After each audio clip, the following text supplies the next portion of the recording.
Yadgir PSI ಅನುಮಾನಾಸ್ಪದ ಸಾವಿನ ಪ್ರಕರಣಕ್ಕೆ ಸಂಬಂಧಪಟ್ಟ ಹಾಗೆ ಸರ್ಕಾರದ ವಿರುದ್ಧ ದೋಸ್ತಿ ನಾಯಕರು ಕೆಂಡ ಕಾರಿದ್ದಾರೆ.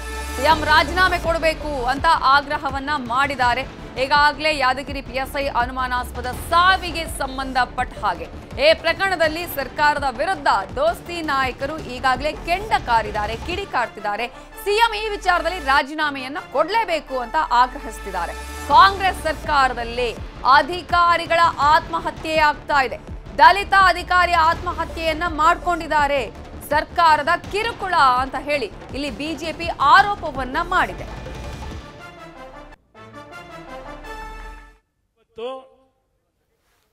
ಯಾದಗಿರಿಯಲ್ಲಿ ಕಲಬುರಗಿ ಜಿಲ್ಲೆಯಲ್ಲಿ ಒಬ್ಬ ಪೊಲೀಸ್ ಅಧಿಕಾರಿ, ಯಾದಗಿರಿ ಜಿಲ್ಲೆ ಒಬ್ಬ ಪೊಲೀಸ್ ಅಧಿಕಾರಿ ಅದು ಆತ್ಮಹತ್ಯೆ, ಅದೇನು ಮಾನಸಿಕವಾಗಿ ಅಸ್ತಿತ್ವಕ್ಕೆ ಒಳಗಾಗಿ ಮರಣ ಹೊಂದಿರತಕ್ಕಂಥದ್ದಲ್ಲ.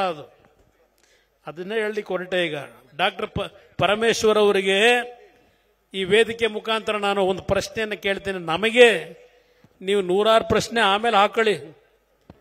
ಚನ್ನಪಟ್ಟಣದಲ್ಲಿ, ರಾಮನಗರದಲ್ಲಿ, ಅಲ್ಲಿಂದ ಮೈಸೂರು, ಮಂಡ್ಯದಲ್ಲಿ ಹಾಕಿ. ನೀವು ಈ ಪ್ರಶ್ನೆಗೆ ಉತ್ತರ ಕೊಡ್ರಪ್ಪ ಪರಮೇಶ್ವರ ಅವರೇ. ನೀವು ರಾಜ್ಯದ ಗೃಹ ಸಚಿವ, ನಿಮ್ಮ ಇಲಾಖೆಯಲ್ಲಿದ್ದಂಥ ಒಬ್ಬ ಪೊಲೀಸ್ ಅಧಿಕಾರಿ, ನಿಮ್ಮ ಸಮಾಜಕ್ಕೆ ಸೇರಿರ್ತಕ್ಕಂಥ ಒಬ್ಬ ಪರಿಶಿಷ್ಟ ವರ್ಗಕ್ಕೆ ಸೇರಿರ್ತಕ್ಕಂಥ ಒಬ್ಬ ಅಧಿಕಾರಿ, ಆ ಅಧಿಕಾರಿ ಇವತ್ತು ನಿಧನ ಆಗಿರ್ತಕ್ಕಂಥದ್ದು. ಅವರ ಪತ್ನಿ ಹೇಳ್ತಾ ಇದ್ದಾರೆ, ಯಾವ 25 ಲಕ್ಷ ಲಂಚವನ್ನ ಕೇಳಿ ಹಣ ಕೊಡಲಿಲ್ಲ ಅಂತ ಹೇಳಿ ಹಿಂಸೆ ಕೊಟ್ಟು ಇವತ್ತು ನನ್ನ ಗಂಡ ಇವತ್ತು ಮರಣ ಹೊಂದಿದ್ದಾರೆ ಅಂತಕ್ಕಂಥದ್ದು. ಒಬ್ಬ ಪರಿಶಿಷ್ಟ ವರ್ಗದ ಹೆಣ್ಣು ಮಗಳು ಇವತ್ತು ಕಣ್ಣಲ್ಲಿ ನೀರನ್ನು ಹಾಕ್ತಾ ಇದ್ದಾರೆ.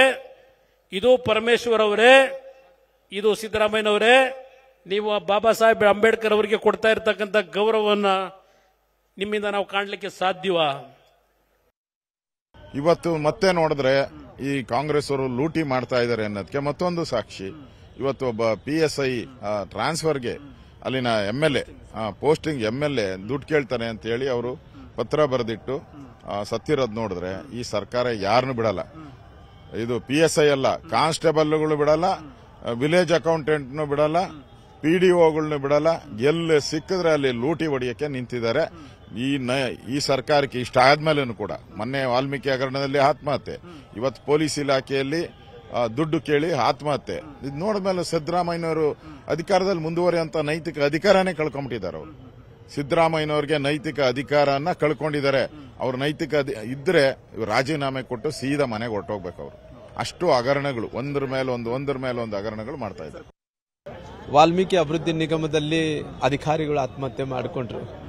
ಇವತ್ತು ಯಾದಗಿರಿದಲ್ಲಿ ಶಾಸಕರು ಏನೋ ವರ್ಗಾವಣೆ ಮಾಡಿಕೊಡ್ತೀನಿ, ಪೋಸ್ಟಿಂಗ್ ಮಾಡಿಕೊಡ್ತೀನಿ ಅಂದ್ರೆ ಹಣ ತಗೊಂಡು ಸುಮಾರಾಗಿ ಬಹಳಷ್ಟು ದಿನಗಳ ಕಾಲ ಅಡ್ಡಾಡಿಸಿದ ನಂತರ ಅವರಿಗೆ ಸಾಲ ಕಟ್ಟಕ್ಕಾಗ್ಲಾರ್ದಂತೆ ಒಬ್ಬ ಅಧಿಕಾರಿಗಳು ಆತ್ಮಹತ್ಯೆ ಮಾಡಿಕೊಂಡಿದ್ದಾನೆ. ಈ ಸರ್ಕಾರದಲ್ಲಿದ್ದಂತೆ ಎಲ್ಲರೂ ಕೂಡ ಇವತ್ತು ಪರಿಸ್ಥಿತಿ ಏನಂದ್ರೆ ಯಾರು ಜಾಸ್ತಿ ದುಡಿತೀವಿ, ಯಾರು ಜಾಸ್ತಿ ಭ್ರಷ್ಟಾಚಾರ ಮಾಡ್ತೀವಿ ಅನ್ನಂತ ಒಂದು ರೀತಿ ಕಳ್ಳರ ಸರ್ಕಾರ ಆಗಿಬಿಟ್ಟಿದೆ.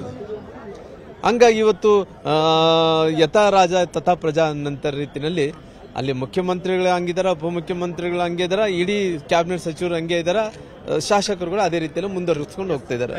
ಯಾದಗಿರಿನಲ್ಲಿ ಪರಶುರಾಮ್ ಅಂತಕ್ಕಂಥ ಒಬ್ಬ PSI, ಅವನು 7 ತಿಂಗಳಾಗಿರೋದು ಅಲ್ಲಿಗೆ ಟ್ರಾನ್ಸ್ಫರ್ ಆಗಿ. ಅವ ದಲಿತ ಅನ್ನೋ ಕಾರಣಕ್ಕೆ ದಲಿತ ನನ್ನಲ್ಲಿ ಇರೋದು ಬೇಕಾಗಿಲ್ಲ, 30 ಲಕ್ಷ ಇಡು, ನಾನು ನಿನ್ನ ಟ್ರಾನ್ಸ್ಫರ್ ಮಾಡಲ್ಲ, ಇಲ್ಲ ಅಂತಂದ್ರೆ ಮಾಡ್ತೇನೆ ಅಂತೇಳಿ ಅಲ್ಲಿನ ಶಾಸಕರಾಗಿರ್ತಕ್ಕಂಥ ಚೆನ್ನಾರೆಡ್ಡಿಯವರು ಮಾಡಿದ್ದಾರೆ ಅಂತ ಈಗಾಗಲೇ ಕಂಪ್ಲೇಂಟ್ ಕೊಟ್ಟಿದ್ದಾರೆ.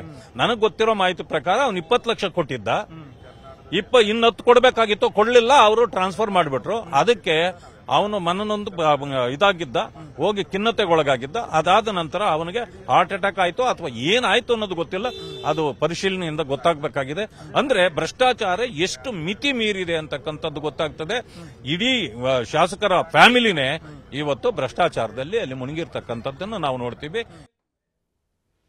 ಪಿಎಸ್ಐ ಪರಶುರಾಮ ಅನುಮಾನಾಸ್ಪದ ಸಾವಿನ ಪ್ರಕರಣಕ್ಕೆ ಸಂಬಂಧಪಟ್ಟ ಹಾಗೆ ಈಗಾಗಲೇ ತನಿಖೆಗೆ ನಾನು ಸೂಚನೆಯನ್ನ ಕೊಟ್ಟಿದ್ದೀನಿ ಅಂತ ಹೇಳಿ ಬೆಂಗಳೂರಲ್ಲಿ ಗೃಹ ಸಚಿವರಾಗಿರುವ ಡಾಕ್ಟರ್ ಜಿ ಪರಮೇಶ್ವರ್ ಹೇಳಿಕೆಯನ್ನ ಕೊಟ್ಟಿದ್ದಾರೆ. ಈ ಪ್ರಕರಣಕ್ಕೆ ಸಂಬಂಧಪಟ್ಟ ಹಾಗೆ ಅದರಲ್ಲೂ ಕೂಡ ಗೃಹ ಇಲಾಖೆಗೆ ಸಂಬಂಧಪಟ್ಟ ಹಾಗೆ PSI ಸಾವನ್ನಪ್ಪಿರುವಂತದ್ದು. ಅವರು ಈಗ ಇದರ ಬಗ್ಗೆ ತನಿಖೆ ಮಾಡಬೇಕು ಅನ್ನುವಂಥದ್ದು ಕೂಡ ವಿಪಕ್ಷಗಳ ಒತ್ತಾಯದ ಜೊತೆಗೆ ಈಗಾಗಲೇ ಸಿಎಂ ರಾಜೀನಾಮೆಗೆ ಕೂಡ ಪಟ್ಟನ್ನ ಹಿಡಿದಿದ್ದಾರೆ. ನ್ಯಾಚುರಲ್ ಆಗಿ ಮೃತಪಟ್ಟಿದ್ದಾಗಿ ಸುದ್ದಿ ಬರ್ತಿದೆ, ಸುಸೈಡ್ ಅಲ್ಲ, ಡೆತ್ ನೋಟು ಬರ್ದಿಟ್ಟಿಲ್ಲ, ಅದೇ ತನಿಖೆ ಮಾಡಿ ಅಂತ ನಾನು ಸೂಚನೆ ಕೊಟ್ಟಿದ್ದೀನಿ ಅಂತ ಹೇಳಿ ಗೃಹ ಸಚಿವರಾಗಿರುವ ಡಾಕ್ಟರ್ ಜಿ ಪರಮೇಶ್ವರ್ ಈಗಾಗಲೇ ಹೇಳಿಕೆಯನ್ನ ಕೊಟ್ಟಿದ್ದಾರೆ. ಇದು ನ್ಯಾಚುರಲ್ ಆಗಿ ಸಾವನ್ನಪ್ಪಿದ್ದು ಅನ್ನುವ ಮಾಹಿತಿ ಬರ್ತಾ ಇದೆ, ಸುಸೈಡ್ ಅಲ್ಲ, ಯಾವುದೇ ರೀತಿಯ ಡೆತ್ ನೋಟ್ ಕೂಡ ಬರ್ದಿಟ್ಟಿಲ್ಲ, ಸ್ಟಿಲ್ ನಾನು ತನಿಖೆ ಮಾಡಿ ಅನ್ನುವಂತಹ ಸೂಚನೆಯನ್ನ ನೀಡಿದ್ದೀನಿ. ಅವರ ಪತ್ನಿಯ ಆರೋಪ ಇದೆಯಲ್ಲ, ಅದನ್ನು ನಾನು ಪರಿಗಣಿಸ್ತೇನೆ. ಪ್ರಾಥಮಿಕವಾಗಿ ಕೆಲ ಮಾಹಿತಿಯನ್ನ ಕಲೆ ಹಾಕಬೇಕಾಗಿದೆ, ಶೀಘ್ರದಲ್ಲೇ FIR ಹಾಕಲು ಕೂಡ ಸೂಚಿಸಿದ್ದೇನೆ ಅಂತ ಹೇಳಿದ್ದಾರೆ ಗೃಹ ಸಚಿವರಾಗಿರುವ ಡಾಕ್ಟರ್ ಜಿ ಪರಮೇಶ್ವರ್. ಆರೋಪ ಅಷ್ಟೇ ಇರುತ್ತೆ, ಅದೇ ಕರೆಕ್ಟಾ ಅಥವಾ ಇಲ್ಲ ಅಂತ ಹೇಳೋಕ್ಕಾಗಲ್ಲ, ತನಿಖೆ ಮಾಡಿದ ಮೇಲೆ ಎಲ್ಲವೂ ಹೊರಬರುತ್ತೆ ಅಂತ ಹೇಳಿದ್ದಾರೆ. ಎಲ್ಲರೂ ಹೇಳ್ತಾರೆ ಅದು. ಈಗ ಅದಕ್ಕೆ ನಾನು ಯಾವ ಸಮುದಾಯ ನೋಡೋದಿಲ್ಲ, ನಾವು ಕಾನೂನನ್ನು ನೋಡ್ತೀವಿ. ಈಗ ಅಲ್ಲಿ ಆ ರೀತಿ ಒಂದು ಘಟನೆ ನಡೆದಿದೆ ಅಂತ ಹೇಳಿದಾಗ FIR ತೊಗೊಳ್ಬೇಕು. FIR ತೊಗೊಳ್ಳೋಕ್ಕೆ ಮುಂಚೆ ಪರಿಶೀಲನೆ ಮಾಡಿ FIR ಮಾಡ್ತಾರೆ. ಅವ್ರು ಶಾಸಕರಾಗಿರಲಿ ಬೇರೆ ಯಾರೇ ಆಗಿರಲಿ ಮಾಡ್ತಾರೆ. ಈಗ ಶಾಸಕರು ಇದ್ದರೂ ಕೂಡ, ಅದು ಆಡಳಿತ ಪಕ್ಷದ ಶಾಸಕರಿದ್ದರೂ ಕೂಡ FIR ಮಾಡ್ತಾರೆ. PSI ಸಾವಿನ ಬಗ್ಗೆ ಸಚಿವ ಪ್ರಿಯಾಂಕ್ ಖರ್ಗೆ ಪ್ರತಿಕ್ರಿಯೆ ಕೊಟ್ಟಿದ್ದಾರೆ. ಕೆಲವರು ಕಾರ್ಡಿಯಾಕ್ ಅರೆಸ್ಟ್ ಅಥವಾ ಕೆಲವರು ಬೇರೆ ರೀತಿಯಾಗಿದೆ ಅಂತ ಹೇಳ್ತಿದ್ದಾರೆ. ತನಿಖೆ ನಂತರ ಎಲ್ಲವೂ ಕೂಡ ಗೊತ್ತಾಗಲಿದೆ ಅಂತ ಹೇಳಿದ್ದಾರೆ. ಅವರ ಏನು ಭೇಟಿ ಈಗಾಗಲೇ ಮಾನ್ಯ ಗೃಹ ಸಚಿವರ ಹತ್ರ ಅದರ ಬಗ್ಗೆ ಚರ್ಚೆ ಮಾಡಿದ್ದೀನಿ. ನಾನು ಖುದ್ದಾಗಿ ಮೃತಪಟ್ಟಂಥ PSI ಅವರ ಮನೆಯವರಿಗೂ ಕೂಡ ನಾನು ಬೆಳಗ್ಗೆ ಮಾತನಾಡಿದ್ದೀನಿ, ಅಲ್ಲಿ ಸ್ಥಳೀಯ ಮುಖಂಡರಿಗೂ ಮಾತನಾಡಿದ್ದೀನಿ. ಅವರ ಏನು ಬೇಡಿಕೆ ಇದೆ ಅದರ ತಕ್ಕಂಗೆ ಸರ್ಕಾರ ನಡ್ಕೊಳುತ್ತೆ. ಏನಿದ್ರು ಕೂಡ ಇದರಲ್ಲಿ ಅವರೇನು ಎನ್ಕ್ವೈರಿ ಕೇಳ್ತಾ ಇದ್ರಿ ಅದರ ಪ್ರಕಾರ ಎನ್ಕ್ವೈರಿ ಮಾನ್ಯ ಗೃಹ ಸಚಿವರ ಆದೇಶದ ಮೇರೆಗೆ, ಮುಖ್ಯಮಂತ್ರಿಗಳ ಆದೇಶದ ಮೇರೆಗೆ ನಡೆಸ್ಕೊಡ್ತೀವಿ. ಶಾಸಕರ ವಿರುದ್ಧ ಮತ್ತೆ ಮಗನ ವಿರುದ್ಧ ದೂರು ನೀಡಿದ್ದಾರೆ ನೋಡಿ, ಅವರು ದೂರು ಕೊಟ್ಟಿರೋದನ್ನ ಆಗಲೇ ಕಂಪ್ಲೇಂಟ್ ಅನ್ನ ನಾವು ತಗೊಂಡಿದ್ದೇವೆ. ಅದ್ರ ತಕ್ಕಂಗೆ ಅವರೇನು FIR ಆಗಬೇಕಂತ ಇದ್ರೆ ಅದನ್ನು ಕೂಡ ಪರಿಶೀಲನೆ ಮಾಡ್ತಾ ಇದ್ದಾರೆ ಗೃಹ ಸಚಿವರು ಮತ್ತೆ ಕಾನೂನವರು. ಆದರೆ ಯಾವುದೇ ರೀತಿಯಾದಂಥ ಡೆತ್ ನೋಟ್ ಇರ್ಬೋದು ಅಥವಾ ಬೇರೆ ಹೇಳಿಕೆ ಇರ್ಬೋದು ಇಲ್ಲ. ಅಂದರೆ ಒಂದು ಸಾವಾಗಿದೆ, ಅದು ಕೆಲವು ಜನ ಕಾರ್ಡಿಯಾಕ್ ಅರೆಸ್ಟ್ ಅಂತ ಇದ್ದಾರೆ, ಕೆಲವು ಜನ ಬೇರೆ ರೀತಿಯಾಗಿದೆ ಅಂತಂದ್ರೆ ಅದೇನಿದೆ ಪೋಸ್ಟ್ ಮಾರ್ಟಮ್ ಆದ್ಮೇಲೆ. ಮೂಡ ಹಗರಣದಲ್ಲಿ ಸಿಎಂ ರಾಜೀನಾಮೆಗೆ ಪಟ್ಟನ್ನ ಹಿಡಿದು ಮೈತ್ರಿ ನಾಯಕರು ಮೈಸೂರು ಚಲೋವನ್ನ ಮಾಡ್ತಾರೆ. ಈಗಾಗಲೇ ಮೈಸೂರು ಚಲೋಗೆ ಚಾಲನೆ ಕೂಡ ಸಿಕ್ಕಿದೆ. ಮಾಜಿ ಸಿಎಂ HD ಕುಮಾರಸ್ವಾಮಿ, ಮಾಜಿ ಸಿಎಂ BS ಯಡಿಯೂರಪ್ಪ ಪಾದಯಾತ್ರೆಗೆ ಚಾಲನೆಯನ್ನ ಕೊಟ್ಟಿದ್ದಾರೆ. ಕೇಂದ್ರ ಸಚಿವರಾಗಿರುವ HD ಕುಮಾರಸ್ವಾಮಿ ಸೇರಿದಂತೆ ಈಗಾಗಲೇ ಪ್ರಹ್ಲಾದ್ ಜೋಶಿ ಆಗಿರ್ಬೋದು, BS ಯಡಿಯೂರಪ್ಪ ಆಗಿರ್ಬೋದು, ಹಾಗೆಯೇ ವಿಜೇಂದ್ರ ಆಗಿರ್ಬೋದು, JDSನ ನಾಯಕರು, ಬಿಜೆಪಿಯ ನಾಯಕರು ಎಲ್ಲರೂ ಕೂಡ ಈ ಒಂದು ಪಾದಯಾತ್ರೆಯನ್ನ ಮಾಡ್ತಿದ್ದಾರೆ. ಸರ್ಕಾರದ ವಿರುದ್ಧ ಗುಡುಗಿದ್ದಾರೆ ಮೈತ್ರಿ ನಾಯಕರು. ಗವರ್ನರ್ ನೋಟಿಸ್ಗೆ ಸರ್ಕಾರ ಅಲುಗಾಡ್ತಾ ಇದೆ, ಸಿಎಂ ರಾಜೀನಾಮೆ ನೀಡುವವರೆಗೂ ಹೋರಾಟವನ್ನ ಮಾಡ್ತೀವಿ ಅಂತ ಹೇಳಿದ್ದಾರೆ. ಸರ್ಕಾರದ ವಿರುದ್ಧ ವಾಗ್ದಾಳಿಯನ್ನ ನಡೆಸಿದ್ದಾರೆ ಮೈತ್ರಿ ನಾಯಕರು. ಎಲ್ಲರೂ ಕೂಡ ನಮ್ಮ ಕಾರ್ಯಕ್ರಮವನ್ನು ತಡೆಯಬೇಕು ಅಂತ ಹೇಳಿ ಕಾಂಗ್ರೆಸ್ನ ನಾಯಕರುಗಳು ನಿನ್ನೆ ದಿನ ಬಿಡದಿಯಲ್ಲಿ ಒಂದು ಕಾರ್ಯಕ್ರಮ ಮಾಡಿದ್ದಾರೆ.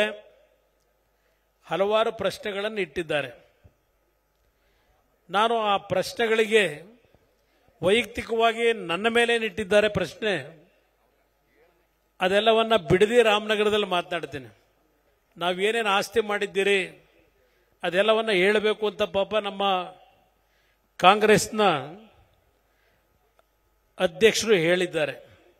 ಪಾಲನೆ ಮಾಡೋಣ, ಅದನ್ನು ನಾವೇನು ಮಾಡಿದ್ದೇವೆ, ಅವರೇನು ಮಾಡಿದ್ದಾರೆ, ಅದೆಲ್ಲವನ್ನ ಪ್ರಶ್ನೆ ಮಾಡೋಣ. ವಿಜೇಂದ್ರ ಅವ್ರಿಗೂ ಕೇಳಿದ್ದಾರೆ. ನಾನು ಅವ್ರಿಗೊಂದು ಮಾತು ಕೇಳ್ತೀನಿ, ಅವರೇನೋ ಹೇಳಿದ್ದಾರೆ. ಅವರು ಕೇಂದ್ರದ ಮಂತ್ರಿಗಳಿಗೆಲ್ಲರಿಗೂ ಸಿದ್ದರಾಮಯ್ಯನವರು ಮತ್ತು ಶಿವಕುಮಾರ್ ಅವರ ಹಲವಾರು ಅಕ್ರಮಗಳ ದಾಖಲೆಗಳನ್ನು ಕೇಂದ್ರದ ಮಂತ್ರಿಗಳಿಗೆ ನಾನು ತೆಗೆದುಕೊಂಡು ಹೋಗಿ ಕೊಟ್ಟಿದ್ದೇನಂತೆ. ಅವರನ್ನ ಜೈಲಿಗೆ ಕಳಿಸಕ್ಕೆ ತಯಾರಿ ಮಾಡ್ತಾ ಇದ್ದೇವೆ ಅಂತ ಹೇಳಿದ್ದಾರೆ. ಅವರ ಬಾಯಲ್ಲೇ ಬಂದಿದೆ, ಜೈಲಿಗೆ ಹೋಗಲಿಕ್ಕೆ ಸಿದ್ಧವಾಗಿದ್ದೇವೆ ಅಂತೇಳಿ ನಿನ್ನೆ ಅವರೇ ಹೇಳಿದ್ದಾರೆ ಬಿಡದಿನಲ್ಲಿ.